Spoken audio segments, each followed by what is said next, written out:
Kita lanjutkan dialog. Saya masih bersama Ketua Petugas Penyelenggara Ibadah Haji atau PPIH Arab Saudi Muklis M. Hanafi dan Jemaah Haji asal Yogyakarta Ahmad Khalid Abdul Hamid.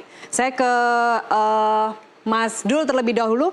Mas Dul, tahun ini kan banyak yang regulasi yang baru ya. Salah satunya misalnya kartu nusuk dan hal-hal yang lainnya itu sosialisasi sampai ke calon jemaah haji waktu itu?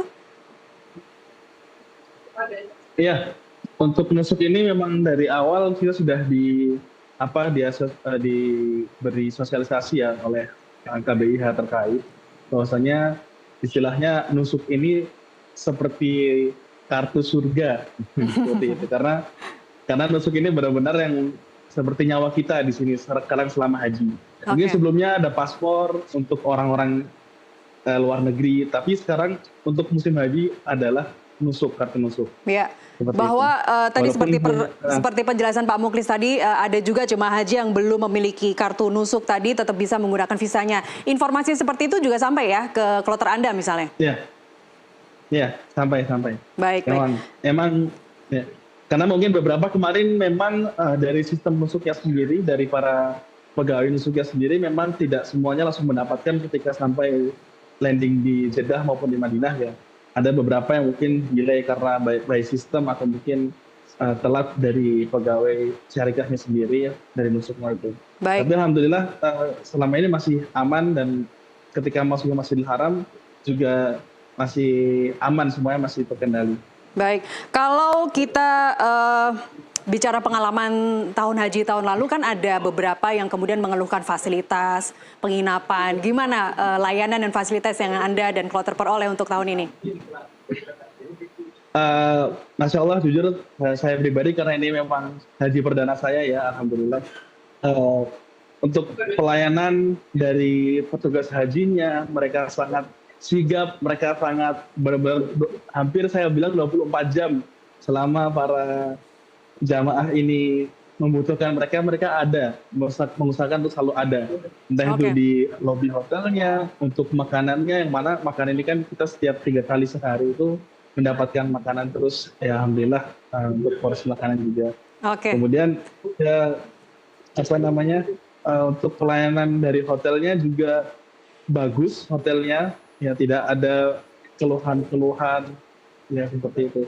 Dan juga relatif dekat dari Masjidil Haram. Kalaupun yang jalan kakinya itu cukup jauh dari Masjidil Haram, ada fasilitas-fasilitas seperti bis-bis gratis yang selalu standby 24 jam. Ya, baik.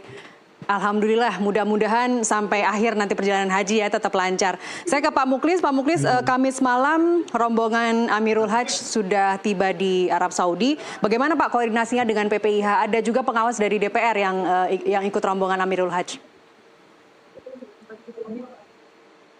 Ya betul, tadi malam pukul 21.45 rombongan pertama Amirul Hajj yang dipimpin oleh Menteri Agama Profesor Dr. Kiai Haji Nasaruddin Umar telah tiba di Bandara Internasional Arab Saudi di Jeddah dan langsung ada koordinasi awal di bandara dan pagi tadi tepatnya pukul 9.30 waktu Arab Saudi langsung beliau memimpin rapat koordinasi antara Amirul Hajj dengan PPIH Arab Saudi ya sampai tiba waktu sholat Jumat ya. Jadi setibanya di Arab Saudi, rombongan Amirul Hajj langsung melaksanakan tugasnya, melakukan rapat koordinasi, terutama yang terkait dengan persoalan-persoalan yang dialami oleh jamaah dan persiapan untuk menuju ke Arafah Muzdalifah di di hari Rabu yang akan datang ya.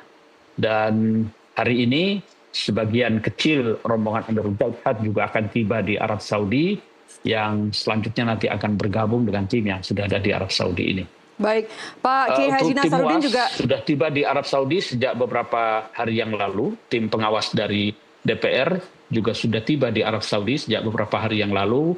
Sekarang mereka melakukan pengawasan di Madinah dan selanjutnya nanti direncanakan tanggal 2 Juni akan ada rapat evaluasi dan koordinasi antara Panwas DPR, kemudian rombongan Amirul Hajj dan PPIH Arab Saudi, terutama terkait dengan persiapan puncak ibadah haji Arafah, Muzdalifah, Mina. Baik, Kiai Haji Nasaruddin juga menyampaikan bahwa kita sudah melewati yang selama ini jadi isu sensitif, yang dimana masalah-masalah prinsipal itu setiap tahun selalu terjadi. Masalah-masalah prinsipal seperti apa Pak yang terjadi pada tahun haji tahun ini? Ya, memang kita klasifikasikan ya masalah-masalah itu ada yang terkait dengan masalah yang kita sebut saja ya masalah-masalah reguler yang sering terjadi selama ini. Seperti persoalan-persoalan yang koper terselip misalnya ya dari bandara ke hotel, lalu kemudian antar hotel, kemudian jamaah yang tidak bisa kembali ke hotelnya karena tersesat atau nyasar dan lain sebagainya. Itu persoalan langsung diatasi. Ada persoalan-persoalan yang terkait dengan perubahan kebijakan yang sedang terjadi di Arab Saudi ya. Ini yang kita lakukan misalnya untuk gelombang pertama, jamaah datang ke Arab Saudi berbasis kloter. Mereka ditempatkan di Madinah juga berbasis kloter. Tetapi ketika akan masuk ke Mekah, dia harus berbasis syarikah. Disinilah terjadi keterpisahan itu. Dan langsung kita atasi, termasuk juga penempatannya. Memang ini membutuhkan kerja ekstra petugas-petugas yang ada di Madinah maupun yang ada di Mekah ya. Karena persoalan ini baru kita alami tahun ini dan kita diminta menyesuaikan dengan kebijakan yang ada di Arab Saudi sehingga dalam proses penyesuaian itu ada dinamika-dinamika yang mungkin menimbulkan ketidaknyamanan bagi sebagian jamaah kita ya. Baik. Kemudian juga terkait dengan kebijakan yang bersifat spesifik ya. Kebijakan terkait dengan dam misalnya. Bagaimana pemerintah Arab Saudi sedang memperketat ya pelaksanaan penyembelihan hewan dam atau haji tamattu dengan kurban bagi jamaah haji Indonesia. Di mana tahun ini sangat terlarang keras jamaah haji itu untuk menuju rumah pemotongan hewan secara langsung seperti yang selama ini dilakukan oleh jamaah haji kita. Kita sudah mendapatkan teguran dari Kementerian Haji, dari pemerintah Arab Saudi, bahwa itu tidak boleh dilakukan. Kalau ingin melakukan pembayaran atau pelaksanaan haji tamattu, itu satu-satunya yang legal di Arab Saudi adalah melalui proyek Adahi di bawah Al-Hay'ah Al-Malakiyah di Madinat Makkah wal Masyair Al-Muqaddasah. Baik, dan itu dipastikan semua jamaah haji sudah mengetahui informasi tersebut ya Pak? Ya, kami sudah melakukan himbauan dan juga mengirimkan edaran, termasuk misalnya karena ada pandangan keagamaan yang membolehkan untuk menyembelihnya di tanah air, maka kita yang dalam hal ini difasilitasi oleh Basnas, kita juga menyampaikan dua skema itu. Bagi yang akan melaksanakannya di Indonesia, sesuai pandangan fikih yang dianutnya bisa melalui Basnas, yang ingin melaksanakannya di Tanah Suci, yang legal, sah, resmi, satu-satunya melalui program Adahi itu. Baik, termasuk juga peraturan baru adalah bahwa Saudi Arabia memastikan tidak lagi mengeluarkan visa haji furoda. Mungkin Anda sudah mendengar informasi tersebut, moratorium sampai berapa tahun? Saya tidak mendengar ya isu itu karena kami PPIH Arab Saudi itu fokus menangani jamaah haji reguler ya, yang tahun ini ditetapkan sebanyak 203.320. Ada juga yang ibadah haji khusus sebanyak 17.680, kira-kira begitu ya. Kami fokus menangani itu, kebijakan tentang visa, baik itu visa furoda ataupun mujamalah, itu tentu sepenuhnya adalah otoritas dari pemerintah Arab Saudi. Ya, baik. Saya terakhir ke Mas Dul. Mas Dul, sebelah Anda ada Pak Muklis dari PPIH. Apa yang ingin Anda sampaikan? Pesan apa yang ingin Anda sampaikan? Pertama, saya ingin menyampaikan terima kasih atas layanan dan jerih payah usaha para petugas haji, terutama dari KJRI dan juga para rekan-rekan dari seluruh tenaga musliman haji yang telah bergabung untuk berusaha melayani jamaah tamu-tamu Allah di rumah Allah ini. Saya mengucapkan terima kasih jazakumullah khairan.